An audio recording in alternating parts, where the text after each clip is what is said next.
ಕೃತಿಕಾರರ ಪರಿಚಯ. ಅಲ್ಲಮಪ್ರಭು. ಅಲ್ಲಮಪ್ರಭು 12ನೇ ಶತಮಾನದ ಪ್ರಸಿದ್ಧ ಚಿಂತಕ, ತತ್ವಜ್ಞಾನಿ, ಶಿವಶರಣ ಮತ್ತು ವಚನಕಾರ.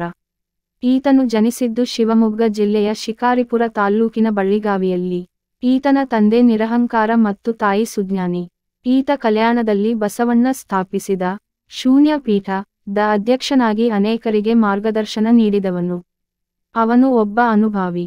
ಸತ್ಯಶೋಧನೆಯೇ ಅವನ ಜೀವನದ ಪರಮಗುರಿಯಾಗಿತ್ತು. ಅವನ ವಚನಗಳು ಬೆರಗು ಮತ್ತು ಬೆಡಗಿನಿಂದ ಕೂಡಿವೆ. ಗುಹೇಶ್ವರ ಎಂಬುದು ಈತನ ವಚನಗಳ ಅಂಕಿತ. ಹೆಚ್ಚಿನ ವಿಡಿಯೋಗಳಿಗಾಗಿ ಲೈಕ್ ಮಾಡಿ, ಶೇರ್ ಮಾಡಿ, ಕಾಮೆಂಟ್ ಮಾಡಿ ಮತ್ತು ಸಬ್ಸ್ಕ್ರೈಬ್ ಮಾಡಿ. ನೀವೇನಾದರೂ ನಮ್ಮ ಯೂಟ್ಯೂಬ್ ಚಾನೆಲ್ ಫಸ್ಟ್ ಟೈಮ್ ನೋಡುತ್ತಿದ್ದರೆ ಸಬ್ಸ್ಕ್ರೈಬ್ ಮಾಡಿ ಹಾಗೂ ಬೆಲ್ ಐಕಾನ್ ಅನ್ನು ಒತ್ತಿ. ಬೆಲ್ ಐಕಾನ್ ಒತ್ತುವುದರಿಂದ ನಾವು ಹಾಕುವ ವಿಡಿಯೋ ನಿಮಗೆ ನೋಟಿಫಿಕೇಶನ್ ಮೂಲಕ ತಲುಪುತ್ತದೆ. ಧನ್ಯವಾದಗಳು.